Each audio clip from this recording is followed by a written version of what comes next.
በህይወት የማንኖረውን ወይም ደግሞ የማናደርገውን ነገር ማስተማር ውጤት ያመጣል ወይ ውጤት አለው ወይ የሚለውን ነገር ስንቶቻችሁ አስባችሁ ታውቃላችሁ?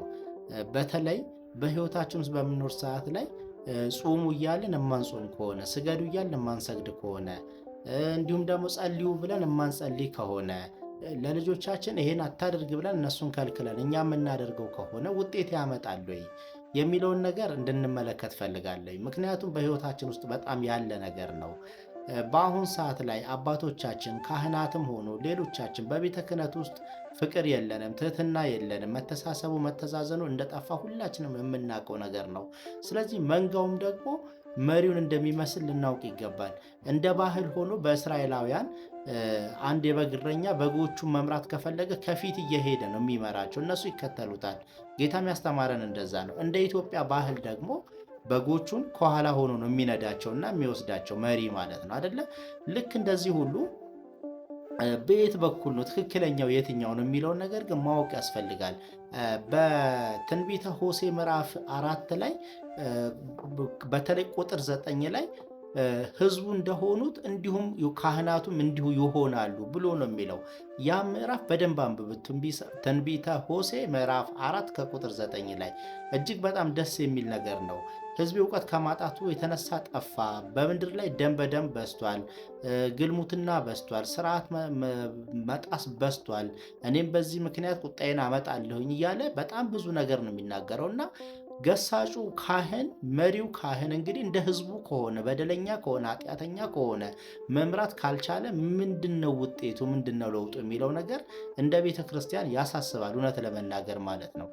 በጌታችን ራሱ በማቴዎስ ወንጌል ምዕራፍ 23 ከቁጥር 1 ጀምሮ ሲያስተምር ፈሪሳውያን እና ሰዱቃውያን በሙሴ ወንበር ተቀምጠዋል፣ በፍርድ ወንበር ማለት ነው ተቀምጠዋል። ይህንን አድርጉ ያንን አታድርጉ ይሏቸዋል። እነሱ ግን በጣታቸው እንኳን ሊነኳት አይፈልጉም። እናንተ ግን ስለ መጽሐፉ ስለ ትምህርቱ ብላችሁ አድርጉት ብሎ ነው የሚለው እና ከዚህ ልንማር ይገባል። ብዙ ጊዜ አሁን በአሁን ሰዓት ላይ ካህናት ተፋቀሩ እያለ በመድረክ ላይ እየሰበከ እሱ ግን የጥላቻ ዘርን የሚዘራ ሰባኪ ያለባት ተፋቀሩ፣ እንደዚህ አድርጉ፣ በትህትና ያስፈልጋል፣ መረዳዳት ያስፈልጋል እያለ ሌላውን ሲገፋና በብሔር ተቧድኖ የራሱን እየጠቀመ ሌላውን ሲገልና ሲበልት የሚኖር ካህን የበዛበት ጊዜ እጅግ በጣም አሰቃቂ ዘመን ላይ ነው ያለ ነው። ምናልባት አንዳንድ ጊዜ በትርጓሜ ትምህርት ላይ አባቶች ያልበቁ እንደሆነ ምዕመናን የበቁ እንደሆነ የአባቶችን ክብር ለምዕመናኑ፣ ምዕመናን ያልበቁ ካህናቱ የበቁ እንደሆነ የምዕመናኑን ክብር ደግሞ ለካህናቱ ይሰጣል ብሎ የሚናገር አንድ ሚስጥር አለ እና ልክ እንደዛ ሁሉ ምናልባት እንግዲህ ምዕመናን እባካችሁን እናንተ እንኳን ተሽላችሁ ከሆነ ይህን ነገር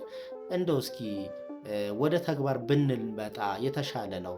ቴዎድሮስ ዮሴፍ እንደውም በመዝሙሩ ላይ የታለ ፍቅራችን በሚለው መዝሙሩ ላይ የማናደርገውን ስለምንናገር የሕጉ ፍጻሜ ስለሌለን ፍቅር መንጋው ምንድን ነው ሳይለወጥ ዘመናት አለፉ፣ ብርቱ የነበሩት ብዙዎች ሰነፉ የሚል አንድ ስንኝ አለው።